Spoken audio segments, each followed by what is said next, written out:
Assalamualaikum warahmatullahi wabarakatuh.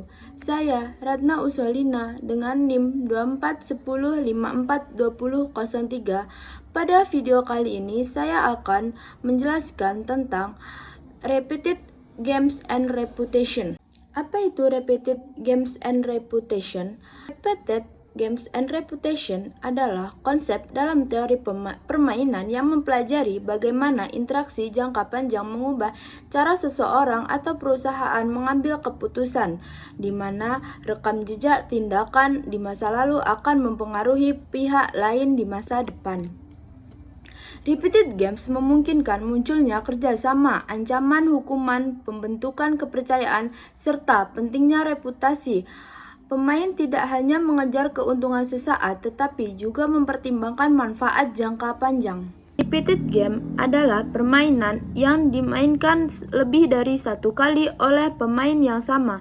Dalam repeated games, pemain harus mempertimbangkan keputusan saat ini, reaksi lawan di masa depan, konsekuensi jangka panjang, dan kemungkinan kerja sama atau hukuman. Ciri-ciri repeated game ada 5. Yang pertama yaitu permainan dilakukan lebih dari satu kali. Pemain yang sama akan bertemu kembali dalam beberapa periode. Yang kedua adalah hasil sebelumnya memengaruhi masa depan. Keputusan hari ini akan memengaruhi respon awal lawan pada periode berikutnya. Contohnya, jika perusahaan menurunkan harga terlalu agresif, pesaing dapat membalas pada periode selanjutnya. Yang ketiga, adanya ancaman hukuman. Jika salah satu pemain menyimpang dari kerjasama, maka pemain lain dapat memberikan hukuman. Contohnya yaitu, negara yang melanggar permainan dagang dapat dikenakan sanksi ekonomi. Yang kelima, reputasi menjadi penting. Tindakan masa lalu akan memengaruhi kepercayaan di masa depan. Reputasi adalah penilaian yang terbentuk berdasarkan tindakan masa lalu seseorang, perusahaan, organisasi, maupun negara. Fungsi utama reputasi antara lain yaitu yang pertama, meningkatkan kepercayaan antar pemain. Yang kedua, mengurangi biaya pengawasan. Yang ketiga, memperkuat hubungan jangka panjang. Yang keempat, mencegah perilaku menyimpang. Yang kelima, meningkatkan peluang kerjasama ekonomi. Yang keenam, menjadi indikator kualitas dan kredibilitas. Baik, selanjutnya saya akan menjelaskan tentang tabel tersebut.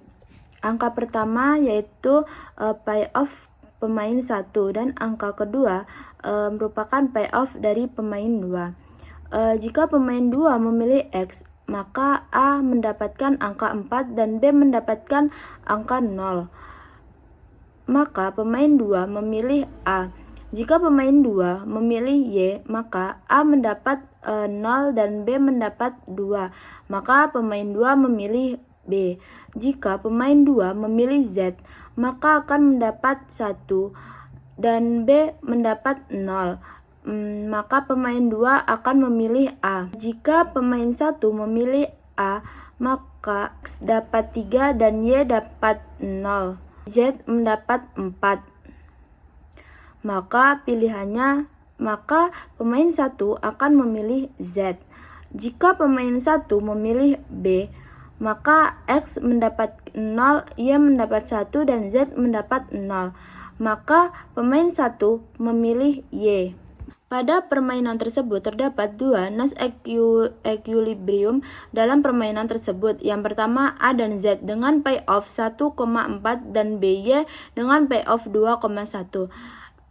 Sama-sama tidak mau berpindah. Pada titik NE, tidak ada yang mau mengubah strateginya secara sepihak karena tidak akan menguntungkan mereka. Baik, sekian saja penjelasan dari video saya. Jika ada salah kata, mohon dimaafkan. Saya akhiri.